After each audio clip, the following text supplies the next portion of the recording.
ڕۆژئاوایی کوردستان و سووریا لە سەرەتای مێژووە تا ئەمڕۆ لەگەڵمان بن ئەمڕۆ قسە لەسەر ئەم مژارە گرنگە دەکەین.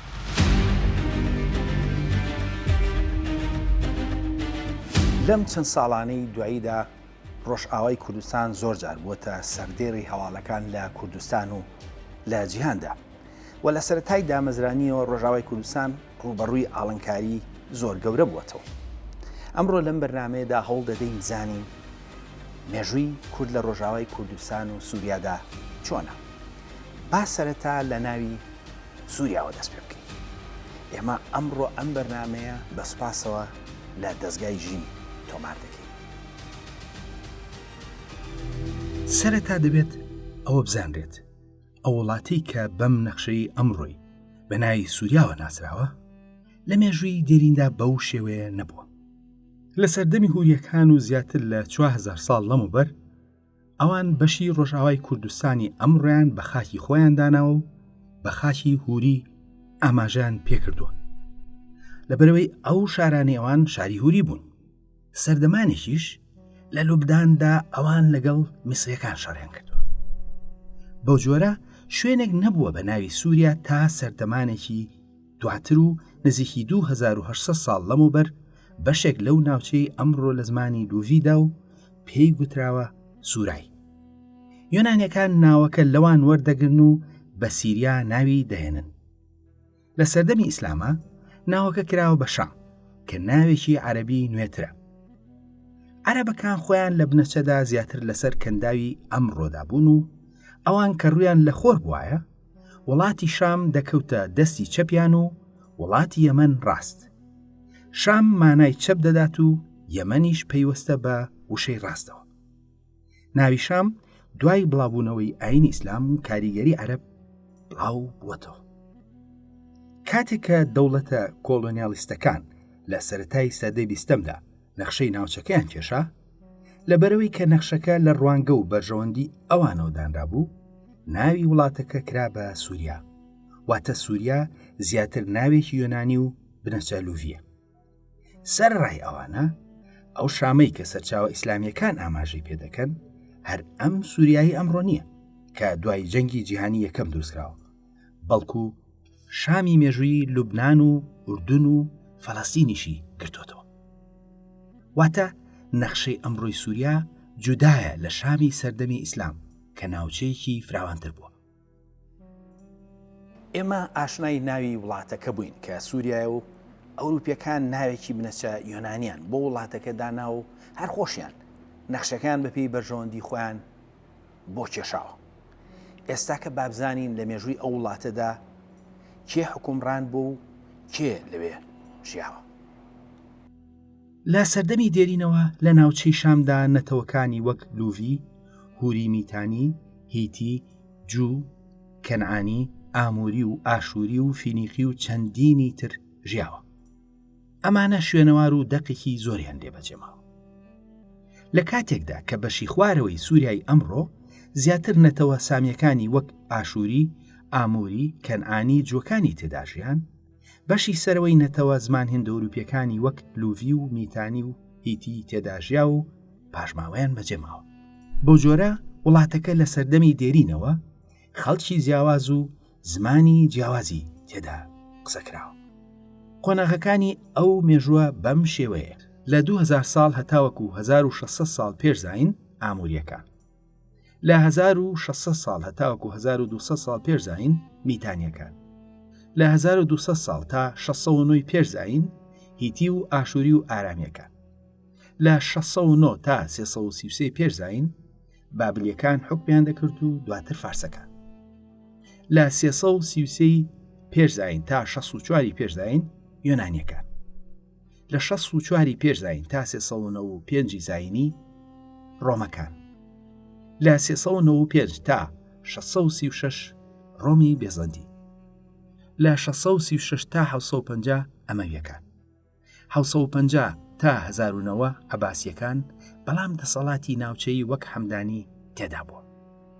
1009 تا 1260 بەشێک خاچیەکان و بەشەکەی تری ئەیوبیە کوردەکان.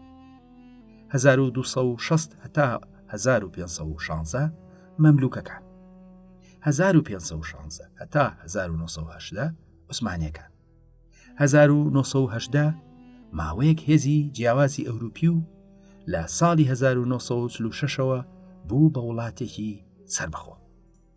لەبەر ئاسانی ڕوونکردنەوە تەنها دەسەڵاتە گشتیەکان بوو کە خرانە ڕوو، دەنا چەندین دەسەڵاتی بچووکتر لەوێ حکومڕان بوون.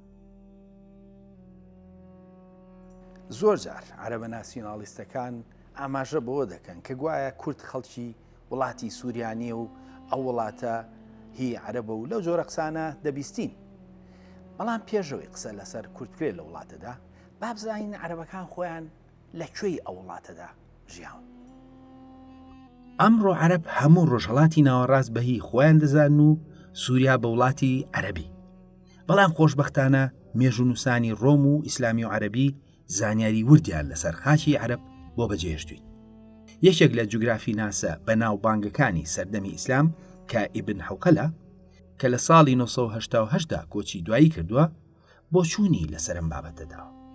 ئەم پیاوە یەکێک لە باشترین پەرتووکی جوگرافیای نووسیوە بە ناونیشانی وێنەی زەوی واتە سوورەت الئەرض. ئەو سەبارەت خاکی عەرەب دەڵێت. من لە خاکی عەرەبەوە دەست پێ دەکەم لەبەرەوەی کە قیبلە و مەککەی تێدایە کە دایکی هەموو گوندەکانە و زێد و نیشتیمانی عەرەبەکانن کە لەگەڵ خەڵکانی دیکەدا هاوبەش نەبوون تێیاندا. ئەم خاکانە بە دەریای فارس دەورە دراوە لە عەبادانەوە کە شوێنی ڕژانی دیجلێ بۆ سەر دەریا کە لە بەحرینەوە درێژ دەبێتەوە تا دەگاتە عومان و پێش دەکاتەوە لە لای کەنارەکانی مەهرە و حەزرەمۆت و عەدەن. پاشان درێژ دەبێتەوە بۆ کەنارەکانی یەمەن تا دەگاتە جددە. لەوێشەوە دەگاتە ئەلجار و مەدین و بەردەوام دەبێت تا دەگاتە ئێلە کە ناوی عەقەبەیە. لەوێ خاکی عەرەب کۆتایی دێت. ئیبن حەوقەل بەو جۆرە خاکی عەرەب ڕوون دەکاتەوە. ئەو تەنانەت سنووری لەگەڵ ئیسرائیلەکانیش هاوشێوەی ڕۆمەکان دەستنیشان دەکات و دەڵێت ئەوەی کە دەوری خاکی عەرەبی داوە کە لە عەبادانەوە دەگاتە عەقەبە و کەنداوی فارس کە سێ چارەکی خاکی عەرەبە و ئەوە سنووری ڕۆژهەڵات و باشوور و بەشێک لە ڕۆژئاوایەتی و ئەوەی دەمێنێتەوە لە ڕۆژئاوادا لە عەقەبەوە بۆ مەسکەنە و تەبقە لە شام. لە مەسکەنە و تەبقەوە بۆ عەبادان سنووری باکووریەتی و لە ئەنبارەوە دەگاتە جەزیرە. لە ئەنبارەوە بۆ عەبادان ئەوە سنووریەتی لە عێراق. خاکی عەرەب لە ناوچەی عەقەبە بە شوێنێک دەبەسترێتەوە کە بە چۆڵی بەن و ئیسرائیل دەناسرێت و بیابانە و هەرچەندە بە خاکی عەرەبەوە بەسراوە بەڵام خاکی ئەوان نییە. ئیبن حەوقەل دەڵێت کە خاکی عەرەب تەنها لە عەبادانەوە هەتاوەکو ئەنبار و لەوێەوە بۆ عەقەبەی گرتوتەوە لەگەڵ دوورگەی عەرەب، واتە بەشی گەورەی وڵاتی سووریای ئەمڕۆ لەو پەڕی دەسەڵاتی خۆیاندا بە خاکی خۆیان دانەناوە. کەواتە ئەو وڵاتی ئەمڕۆ بە سووریای عەرەبی دەناسرێت لەو پەڕی دەسەڵاتی عەرەبدا بەشی گەورەی سووریای ئەمڕۆ و تەنانەت دیمەشقیش بەشێ نەبووە لە خاکی عەرەب. بە هەمان شێوە ڕۆژاوای کوردستانیش بە هیچ شێوەیەک ڕۆژە لە ڕۆژان بەشێک لە خاکی عەرەب نەبووە. باشە باو و باپیرانی کورد لە کێوە لەسەر ئەو خاکە ژیاون.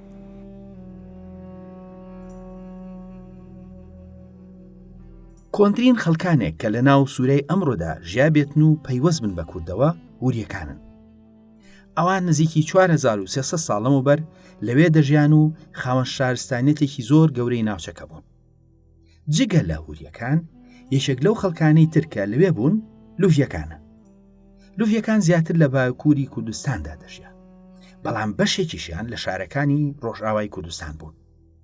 ئەوان نووسینی هێرۆگلیفی تایبەتی خۆیان هەبوو، زمانەکان چەندین وشەی کوردی تێدایە کە هەندێکیان وەک خۆی ماوە و هەندێکیان تۆزێک گۆڕاوە. من لە ساڵی 2013دا یەکەم فەرهەنگی زمانی هوری کوردی و لوڤی کوردیم داناوە و تێیدا ئەو شانە بستۆتە ڕوو کە هەتاوەکو ئەمڕۆ زانراوە و پەیوەستن بە زمانی کوردیەوە.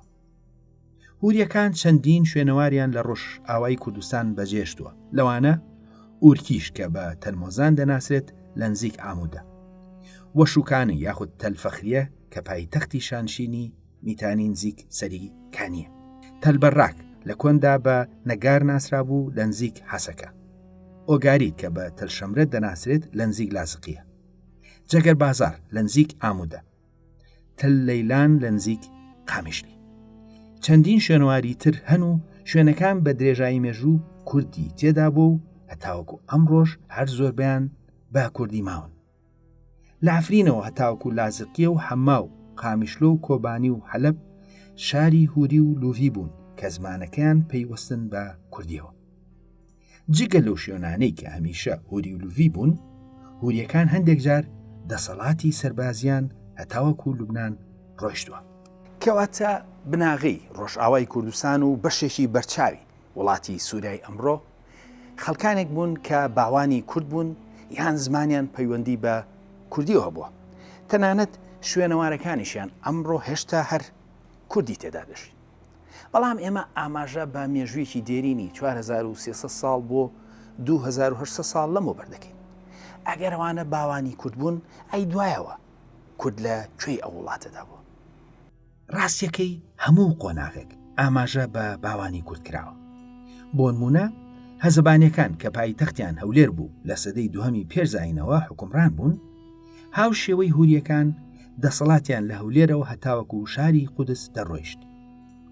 ئەوان لە ڕووداوە سیاسیەکانی ئەو سەردەمەدا بەشدار بوون و لە سەدەی یەکەمی زاینەوە لە جەنگی جوەکاندا بەشدار بوون دژی ڕۆم و ئەمڕۆژ پاژماوەی کۆشک و گۆڕی ئەوان لەوێ ماوە و کاریگەریان هاوشێوەی کورد تا میسر ڕۆیشتووە.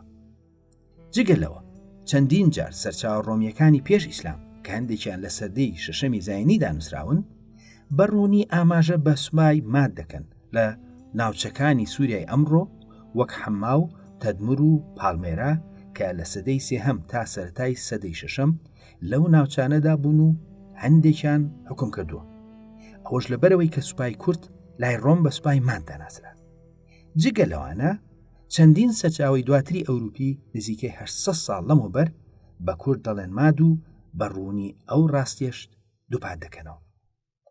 کەواتە زیاتر لە 4000 ساڵە خەڵکانێک لە ڕۆژئاوای کوردستان ژیاون کە هوریەکانن. دواتریش ئەوە بەردەوام بووە بە شێوەی مادەکان و هەزەبانەکان کە لە سەرچاوەکاندا ناویان تۆماری هەیە. ڕاستیەکەی مادەکان جگەل لە بەشەکانی تری کوردستان لە ڕۆژئاوای کوردستان و بەشێکی بەرچاوی سووریای ئەمڕۆدا دەسەڵاتدار بوون و جەنگەکانیان لەگەڵ ڕۆم تۆماری هەیە. بەڵام دیسان بۆ ئەوەی بڵێن کە ئەوانە باو و باپیرانی کورد بوون دەبێت دواتریش بەردەوامی کورد لەوێدا هەبوو بێت.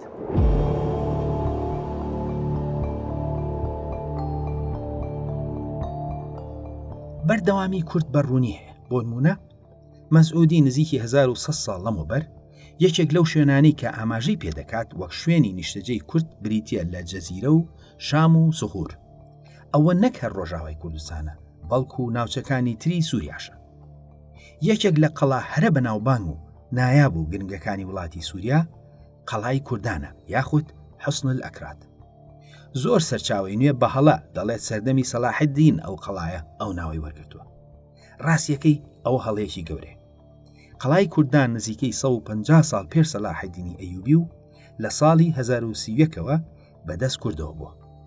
ئەوان هێزێکی کوردی بوون کە لە ژێر سایی میری مەرداسیدا ئەویان بەدەستەوە بووە. مەرداسیەکان عەرەبی نوێی ئەو ناوچانە بوون بەڵام بێ کورد نەیان دەتوانی لە هەندێک شوێندا دەسەڵاتیان هەبێت. تەنانەت کە خاچیەکانیش ئەو قەڵایەیان گرت بەهۆی ناوە کوردیەکەوە بە فەرەنسی پێیان دەگوت لێکرات. بۆ نمونە لە ساڵی 902 زاینیدا عەباسیەکان نامە بۆ جەعفەری حەمیدی دەنێرن کە سەرکردەیەکی ڕۆژئاوای کوردستان بووە لە ناوچەی جەزیرە دەسەڵاتی هەبووە. هەروەها کوردێک بە ناوی کوڕی زوحاک لە قەڵای جەعفەری لەسەر دەریا لە تەرسوز لە ساڵی 1920ەوە حکومڕان بووە و بووە بە کریستیان و ڕۆمەکان داکۆچیان لێ کردووە. بەڵام دواتر لە ساڵی 1927دا سوپای عەرەب هێرشی دەکەنە سەر و خۆی و ماڵ و مناڵی دەکوژن. هەروەها سوپای فاتمی کە زۆرجار شەڕیان لەگەڵ ڕۆم لە ناو سووریادا دەکرد بۆ سەردەمێک وەزیری دەوڵەتەکان کوڕی سالاری کورد بوو. تەنانە دێکێ لە شەڕە هەرە گەورەکانی نێوان فاتمیەکان و ڕۆمی بێزەنتی لە ناو خاکی سووریدادا سەربازێکی کورد بە ناوی ئەحمەدی کوڕی ئەژدەهاک یەکلای کردوێتەوە. کاتێک کە سوپای فاتمیەکان شکابوون و سوپای ڕۆم سەرکردەکان زریپۆشی لابردبوو دەویست بحەوێتەوە، ئەو سەرباسە کووردە خۆیش و سەرکردەی سوپای ڕۆمدوامیان داڵاسێنی کوشت و شەڕەکەی لە شکستەوە کرد بە سەرکەوتن.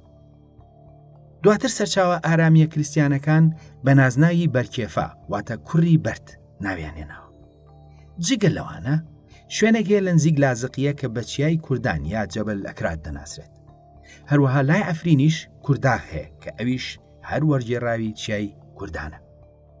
لە هەمووی ڕوونتر شێخی گەورەی ئێزدیەکان شێخ عودەی کوڕی مسافر لە ساڵی 1970دا لە شوێنێک لەدایکبووە بە ناوی شەوفل ئەکراد.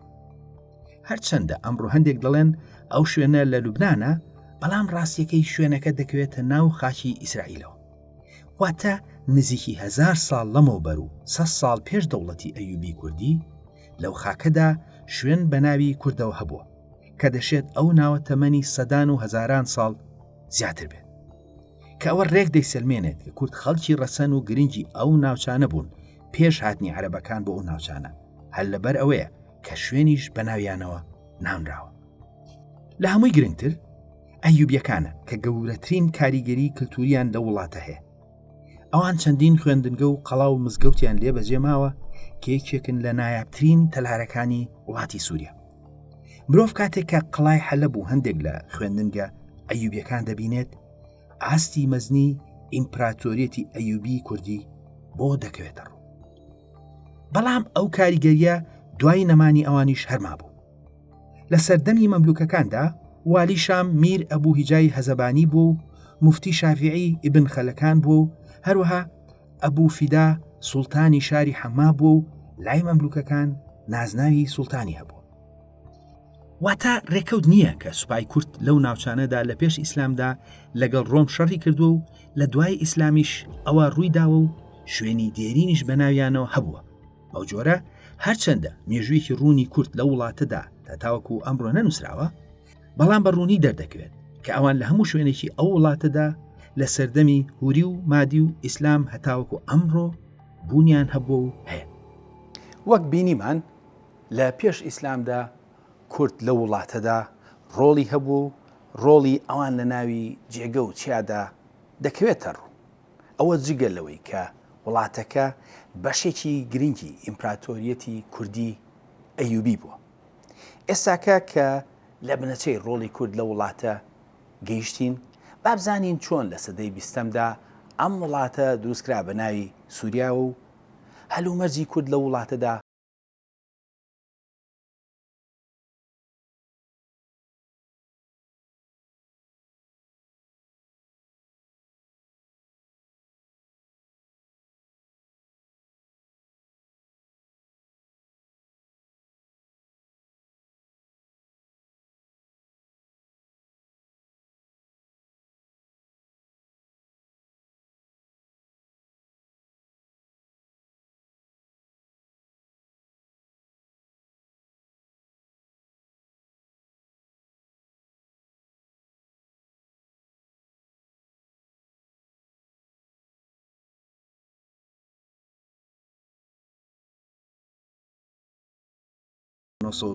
دا دەوڵەتی عوسمانی بەشێکی زۆری لێکرایەوە و ڕێکەوتنامەی ساکس بیکۆیان خستە کارەوە.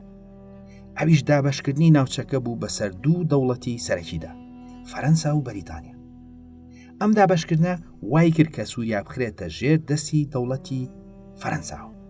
بەو جۆرە فەرەنسا بوو بە حکومڕانی سووریا. لە ساڵی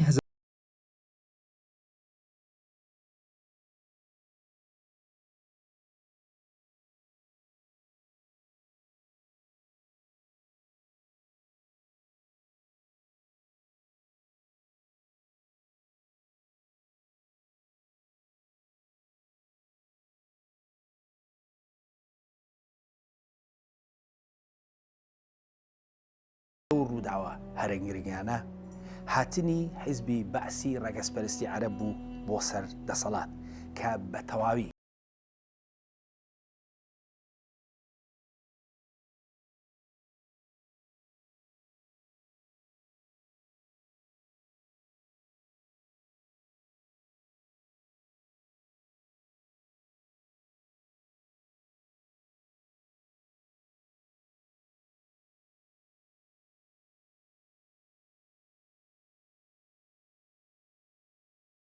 کۆنفرانسی ناسیۆنالیزمی عەرەبی لە ساڵی 1913دا لە پاریس ڕێکخرا و بەریتانیا و فەرەنسا ڕۆڵی گەورەیان لەو کۆنفرانسەدا هەبوو. ئامانجیان ئەوە بوو کە دەوڵەتی عوسمانی لە ڕێگای فکری ناسیۆنالیزمی عەرەبیەوە لاواز بکەن. سەرڕایەوە سەرەتا هەوڵەکان بۆ ئەوە بوو کە دەوڵەتی شام دروست بکرێت لەسەر بناغی شامی مێژووی نەگنەتەوەی.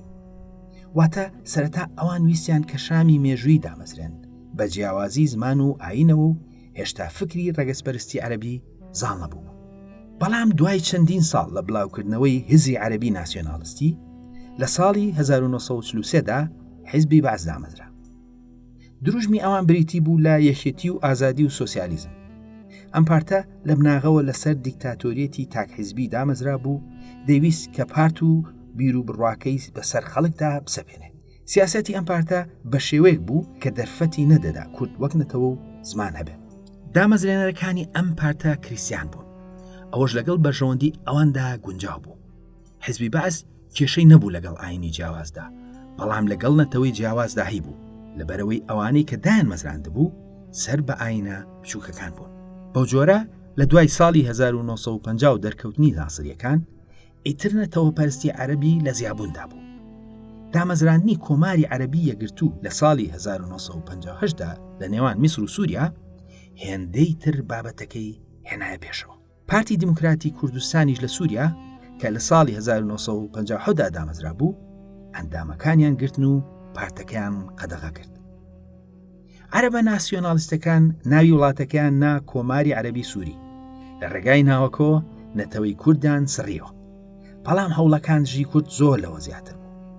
ئەوان بە هەموو شێوێک لە هەوڵی ئەوەدا بوون کە کورد بتوێنەوە و لاوازی بکەن و ناوچێ یەکگرتوەکەیان بەش بکەن. دواتر لە ساڵی 1963دا عەرەبە بەعسیەکان خۆیان هاتنە سەر دەسەڵات. ساڵێک پێش ئەوە و لە ساڵ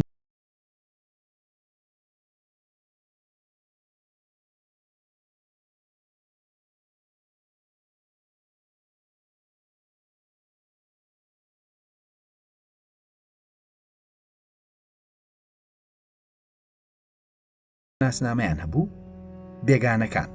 ئەمانە دانران بە بێگانە و کارتێکی سووریان هەبوو، زۆرینەی مافیان لێوەرگیرا بوو. شاراوەکان ئەمانە بە هۆکاری جیاواز وادانرابوون کە بوونیان نییە و لە خراپترین هەلومەرجدا دەژیان.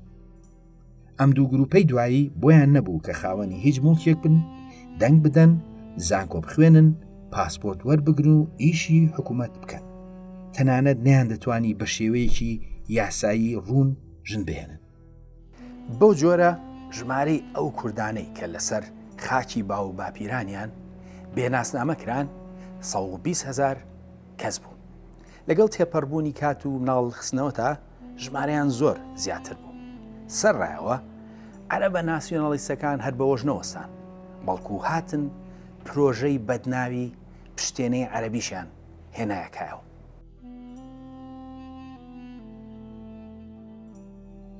جگە لەو زوڵم و زۆرەی کە کورد لەسەر خاکی خۆی ڕوبەڕووی بووەوە، باسیەکان هاتن پشتێنەی عەرەبیان دروست کرد. پرۆژەکە لە ساڵی 1965دا قوبوڵ کرا و لە ساڵی 1973دا جێبەجێکرا. پرۆژەکە ئامانجی جیاکردنەوەی کورد بوو لە بەشەکانی تری کوردستان.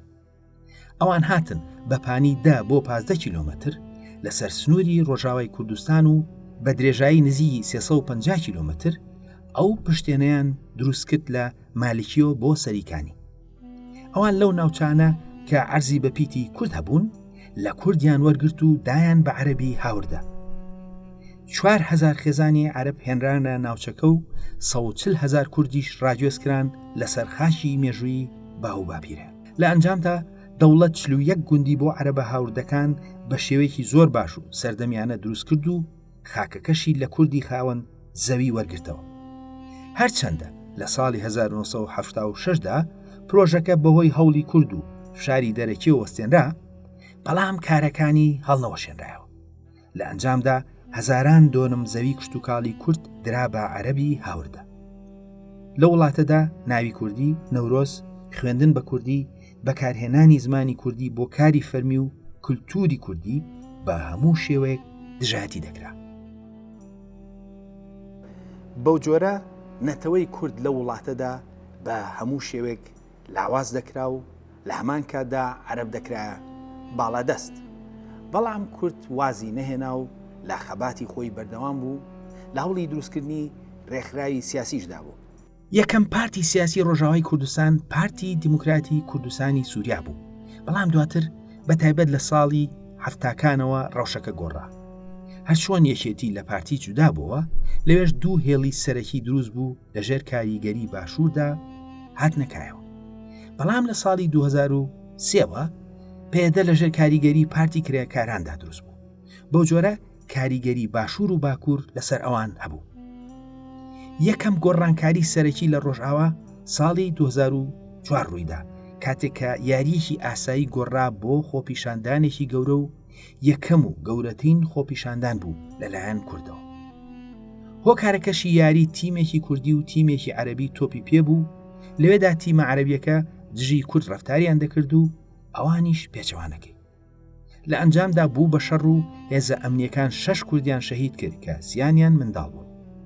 ڕۆژی دوایی بوو بە خۆپیشاندان و پەیکەری حافز ئەسەدیان شکاند و بارەگایەکی حیزبی بەعزیان سووتان.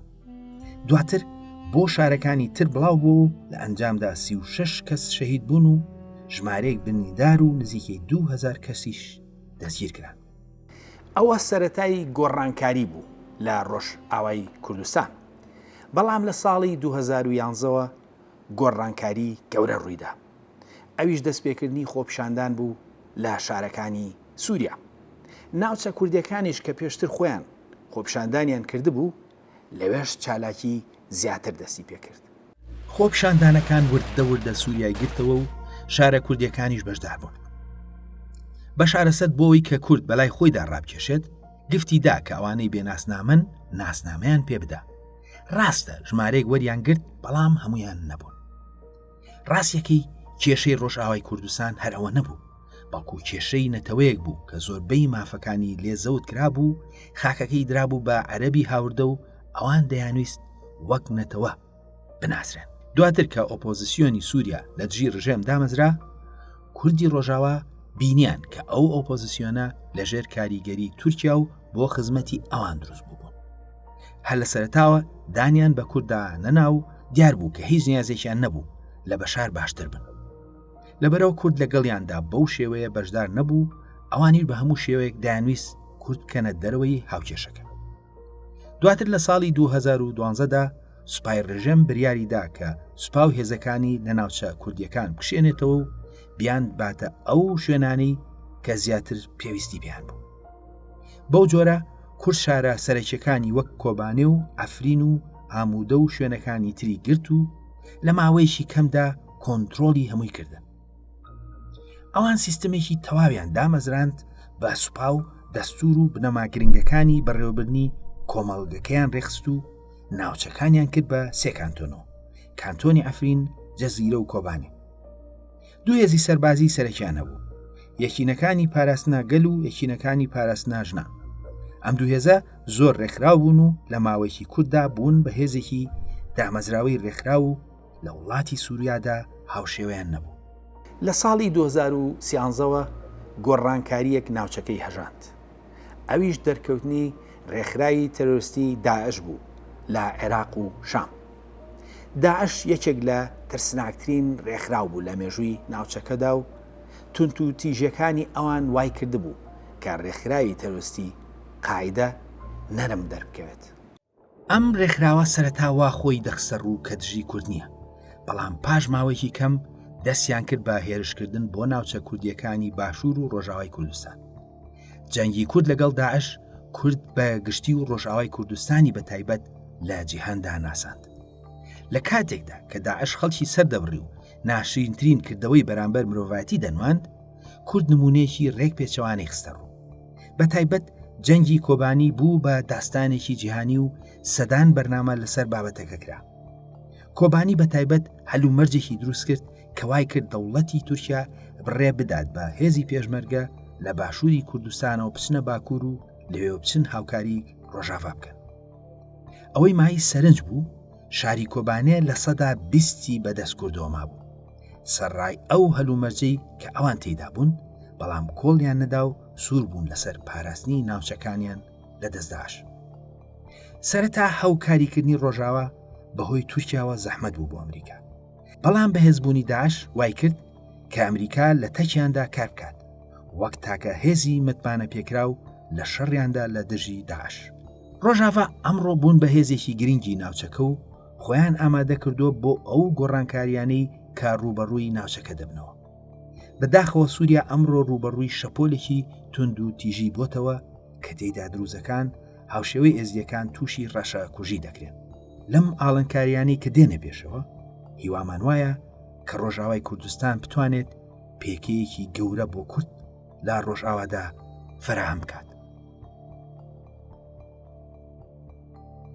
لە سەرەتای سەدەی 20 و دوای دابەشکردنی ناوچەکە کورد لە ڕۆژئاوای کوردستان و بەشەکانی تری کوردستان خرانە ژێر دەستی عەرەب و فارس و تورکەوە.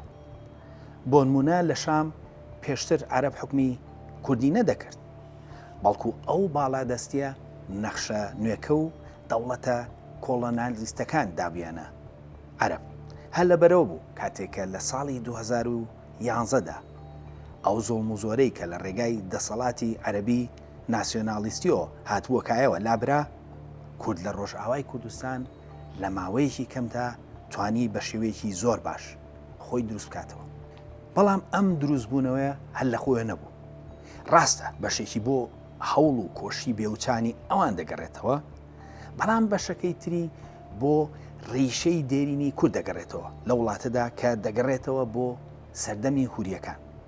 دواتریش لە هەموو قۆناغێکدا ڕۆڵی کورد لە وڵاتەدا بەدی دەکرێت و لە سەرچاوەکاندا ئاماژەی پێکراوە. ئەمڕۆ دیسان وڵاتی سووریا بە گۆڕانکاریدا دەڕات و هیوادارین کە ڕۆژئاوای کوردستان بتوانێت پێگەیەکی زۆر گونجاو بۆ نەتەوەکەمان بەدەست بهێنێت. لەم بەرنامەیەدا هەوڵماندا ڕۆژئاوای شیرین بە هەموو لایەک بناسێنین. تا بەرنامەیەکی تر خواتان لەگەڵ.